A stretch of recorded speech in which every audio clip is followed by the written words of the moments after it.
Shalom, I am Babsi, and I will be reading today from the first book of Samuel, chapter 15 through 17 from the Tree of Life version.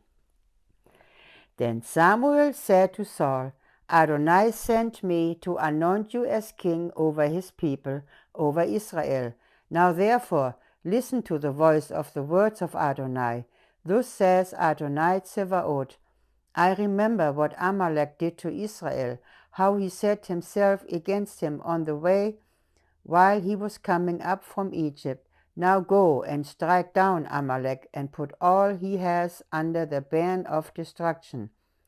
So have no pity on him, but kill both men and women, children and nursing infants, oxen and sheep, camels and donkeys. So Saul summoned the troops and numbered them in Telaim, 200,000 foot soldiers and 10,000 men of Judah. Saul advanced to the city of Amalek and lay in wait in the valley.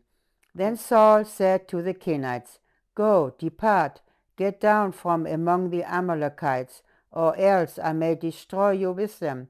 For you showed kindness to all Bnei Israel when they came up from Egypt. So the Kenites withdraw from among the Amalekites. Then Saul struck down the Amalekites from Havilah until you come to Shur, which is close to Egypt. He captured King Agag of Amalek alive and utterly destroyed all the people with the edge of the sword. But Saul and the people spared Agag as well as the best of the sheep, the cattle, even the fatlings and the lambs, and all that was good, since they were not willing to utterly destroy them. Everything that was worthless and feeble they destroyed completely. Then the word of Adonai came to Samuel, saying, I regret that I made Saul king, for he has turned back from following me, and has not carried out my commands. So Samuel was troubled and cried out to Adonai all night long. Then Samuel rose early in the morning to confront Saul. But it was reported to Samuel, saying, Saul went to Carmel. For some reason he erected a monument for himself. Then he turned and went down to Gilgal. Now when Samuel reached Saul, Saul said to him, Blessed are you of Adonai. I have carried out Adonai's command. But Samuel said, Then what is this bleating of the sheep in my ears, and the lowing of the oxen that I hear? They brought them from the Amalekites, Saul replied, for the people spared the best of the sheep and oxen to sacrifice to Adonai your God, but the rest we have utterly destroyed. Stop, Samuel said to Saul. Let me tell you what Adonai said to me last night. Say on, he said. Then Samuel said, Isn't it true, though you were insignificant in your own eyes, that you were made head of the tribes of Israel? Adonai anointed you king over Israel. Then Adonai sent you on a mission and said, Go and utterly destroy the Amalekites, the sinners, and wage war against them until you annihilate them. Why then did you not obey the voice of Adonai, but rushed greedily unto the spoil, doing what was evil in Adonai's eyes? But I did obey the voice of Adonai, Saul said to Samuel. I went on the mission on which Adonai sent me and brought back Agag, the king of Amalek, and utterly destroyed the Amalekites. But the people took some of the spoil, sheep and oxen, the best of what was under the ban of destruction, to sacrifice to Adonai your God in Gilgal. Samuel said, Does Adonai delight in burnt offerings and sacrifices as in obeying the voice of Adonai? Behold, to obey is better than sacrifice, to pay heed than the fat of rams. For rebellion is like the sin of divination, and stubbornness is like iniquity and idolatry. Since you have rejected Adonai's word, he has also rejected you as king. Then Saul said to Samuel, I have sinned, for I have transgressed against the word of Adonai and your words, because I feared the people and listened to their voice. So now, please pardon my sin and return with me, that I may worship Adonai. But Samuel said to Saul, I will not return with you, for you have rejected the word of Adonai, and Adonai has rejected you as king over Israel. As Samuel turned about to go, Saul seized the edge of his robe, and it tore. Then Samuel said to him, Adonai has torn the kingship over Israel from you today, and has given it to your neighbor, who is better than you. Moreover, the eternal glory of Israel does not lie or change his mind, for he is not human that he would change his mind. Then Saul said, I have sinned, but please honor me now before the elders of my people and before Israel, and return with me until I bow in worship to Adonai your God. So Samuel returned after Saul, and Saul bowed in worship to Adonai.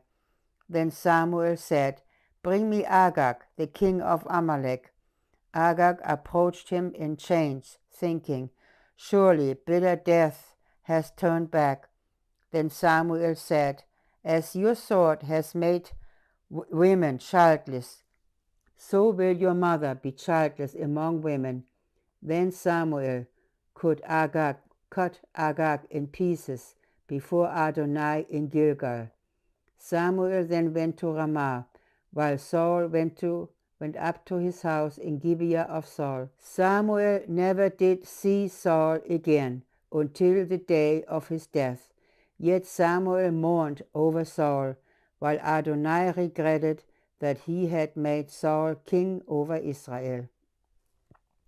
Now Adonai said to Samuel, How long will you grieve over Saul, since I have rejected him as king over Israel? Fill your horn with oil and go. I am sending you to Jesse, the Bethlehemite, for I have selected for myself a king among his sons. But Samuel replied, How can I go? If Saul hears of it, he will kill me. Adonai said, Take a heifer with you and say, I have come to sacrifice to Adonai. Then invite Jesse to the sacrifice, and I will let you know what you are to do. You will anoint for me whom I tell you. So Samuel did what Adonai said and went to Bethlehem. The elders of the town came out to meet him trembling and asked, Do you come in shalom? In shalom, he said, I have come to sacrifice to Adonai. Consecrate yourselves and come with me to the sacrifice. He also consecrated Jesse and his sons and invited them to the sacrifice. Upon their arrival, he saw Eliab and thought, Surely Adonai's anointed one is before him. But Adonai said to Samuel, Do not look at his appearance or his stature, because I have already refused him. For he does not see a man as a man sees. For man looks at the outward appearance, but Adonai looks into the heart. Then Jesse called Abinadab and made him pass before Samuel. But he said, Neither has Adonai chosen this one. Then Jesse made Shammah pass by. And again he said, Neither has Adonai chosen this one. Thus Jesse made 7 of his sons pass before Samuel. But Samuel said to Jesse, Adonai has not chosen any of these. Then Samuel asked Jesse, Are these all the boys you have? There is still the youngest, he replied, but right now he is tending the sheep. Send and bring him, Samuel said to Jesse, for we will not sit down until he comes here. So he sent word and had him come. Now he was ruddy-cheeked, with beautiful eyes and a handsome appearance. Then Adonai said, Arise, anoint him, for this is the one. So Samuel took the horn of oil and anointed him in the midst of his brothers. From that day on, Ruach Adonai came mightily upon David. Then Samuel rose up and went to Ramah. Now the Ruach Adonai had departed from Saul, and an evil spirit from Adonai terrified him. So Saul's courtiers said to him, Behold now, an evil spirit from God is tormenting you. Let our Lord now command your courtiers in your service to search for a man who is a skillful player on the harp. Then whenever the evil spirit from God comes on you, he will play with his instrument, and you will feel better. So Saul said to his courtiers, Find me someone who can play well, and bring him to me. One of the young men answered and said, I have seen a son of Jesse, the Bethlehemite, who is skillful in playing music. He is a mighty man of valor, a warrior, prudent in speech, a handsome man, and Adonai is with him. So Saul sent messengers to Jesse and said, Send me your son David, who is with the flock. So Jesse took a donkey, loaded it with bread, a bottle of wine, and a young goat, and sent them with his son David to Saul. Then David came to Saul and became one of his attendants. Saul loved him greatly, so David became his armor-bearer. Then Saul sent word to Jesse, saying, Let David now keep attending me, for he has found favor in my eyes. It came to pass, whenever the Spirit from God came upon Saul, David would take the harp and play it with his hand. So Saul would find relief and feel better, as the evil spirit departed from him. Now the Philistines assembled their armies to battle. They were gathered at Socoh of Judah, encamped in Ephes Dammim, between Socoh and Azekah. Saul and the men of Israel gathered and camped in the valley of Elah, then lined up in battle array against the Philistines. The Philistines were standing on the mountain on one side, and Israel was standing on the mountain on the other side, with the valley between them. Then a champion stepped out from the camp of the Philistines, named Goliath from Gath, whose height was 6 cubits and a span. He had a bronze helmet on his head, and a breastplate of scale armor. The weight of the bronze breastplate was 5,000 shekels. He also had bronze shin guards on his legs, and a bronze javelin slung between his shoulders.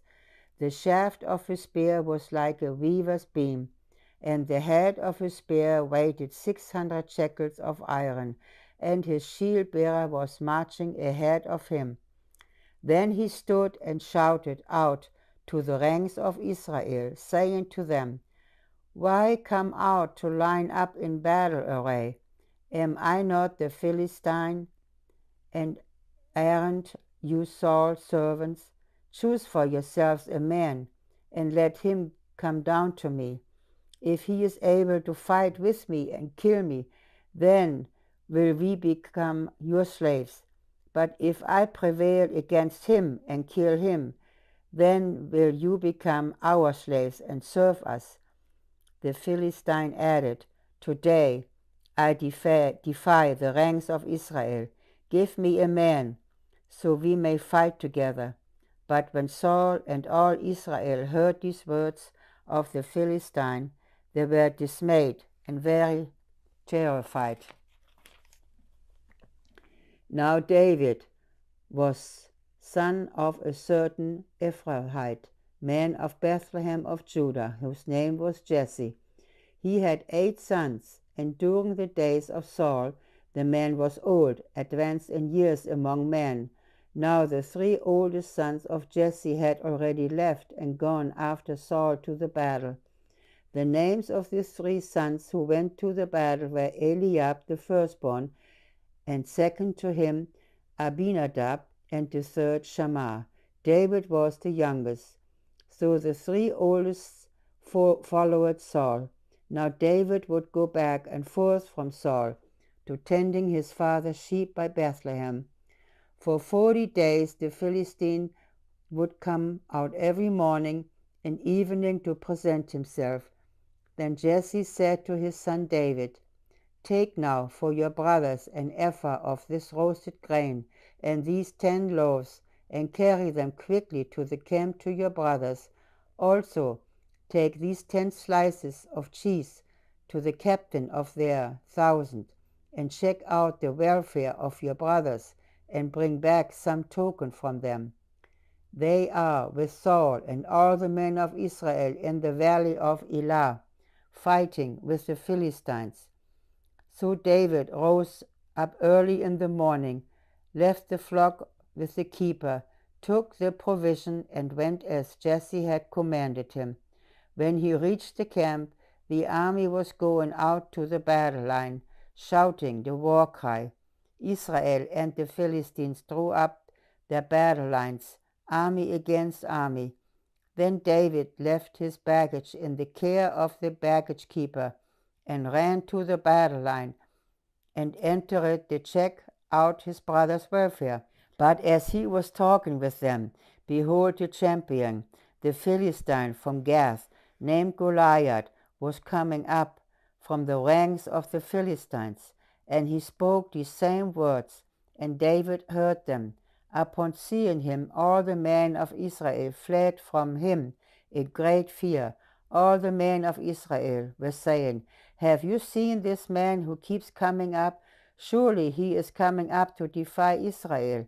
The man who kills him, the king will enrich him with great riches, give him his daughter in marriage, and make his father's house tax-free in Israel."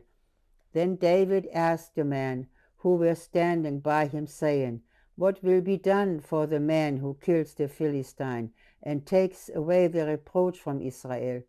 For who is this uncircumcised Philistine that he should defy the ranks of the living God?"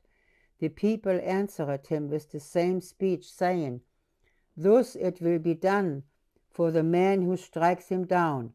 Now when Eliab, his oldest brother, heard him speaking to the man, Eliab's anger was kindled against David. "Why have you come down here?" he asked. "So with whom did you leave those few sheep in the wilderness?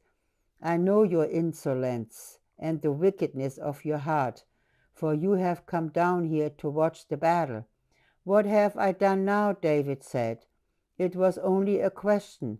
Then he turned away from him toward someone else and asked the same question. So the people gave him the same answer as before. The words that David said were overheard and reported before Saul. So he was taken to him. David said to Saul, "Let no one's heart fail because of him. Your servant will go and fight with this Philistine." Then Saul said to David, "You can go fight this Philistine, for you are just a youth, and he's been a warrior since his youth." But David said to Saul, "Your servant has been tending his father's sheep. When a lion or a bear came and carried off a lamb out of the flock, I went out after it, struck it down, and rescued the lamb out of his mouth. If it rose up against me, I grabbed him by its fur, struck it, and killed it. Your servant has killed both the lion and the bear. So this uncircumcised Philistine will become like one of them, since he has defied the ranks of the living God." Then David said, "Adonai, who has delivered me from the paw of the lion and from the paw of the bear, will deliver me from the hand of this Philistine." "Go," said Saul to David, "and may Adonai be with you." Then Saul clothed David with his own garbs, put a bronze helmet on his head, and clothed him in armor. David strapped his sword on his garment and tried to walk, but he was not used to it. So David said to Saul, I cannot walk in these, for I am not used to them. So David took them off.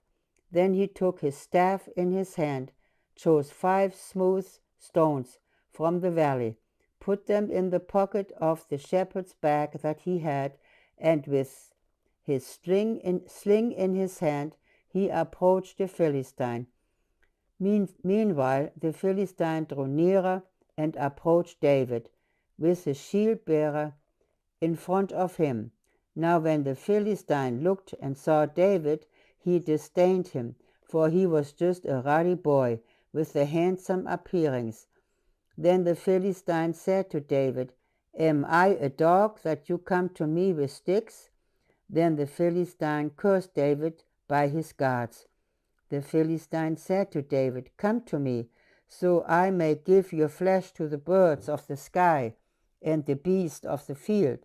Then David said to the Philistine, You are coming to me with a sword, a spear, and a javelin, but I am coming to you in the name of Adonai Tsevaot, God of the armies of Israel, whom you defied. This very day Adonai will deliver you into my hand, and I will strike you down and take your head off you, and I will give the carcasses of the Philistines camped today to the birds of the sky and the wild beasts of the earth. Then all the earth will know that there is a God in Israel, and so all this assembly will know that Adonai delivers not with sword and spear, for the battle belongs to Adonai, and he will give you into our hands.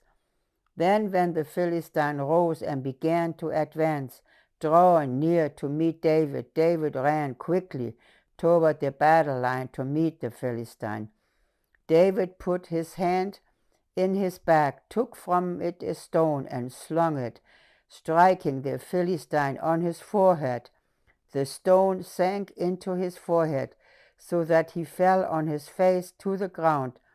So David prevailed over the Philistine with a sling and a stone, struck the Philistine down and killed him.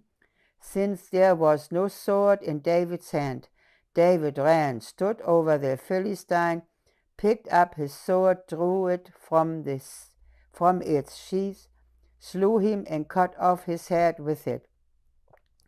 When the Philistines saw that their champion was dead, they fled. Then the men of Israel and Judah rose up, shouted, and pursued the Philistines all the way to the valley, up to the gates of Ekron. The slain Philistines fell down along the way of Sha'araim, even up to Gath and Ekron. When Bnei Israel returned from chasing the Philistines, they plundered their camp. David took the head of the Philistine and brought it to Jerusalem, but he put his armor in his own tent. Now when Saul saw David going out against the Philistine, he asked Abner, the commander of the army, Abner, whose son is this boy? Abner said, As your soul lives, your majesty, I don't know. So the king said, Then find out whose son this young man is. So when David returned from killing the Philistine, Abner took him and brought him before Saul, with the head of the Philistine in his hand. Whose son are you, young man? Saul said to him. David answered, I am the son of your servant Jesse, the Bethlehemite. Amen.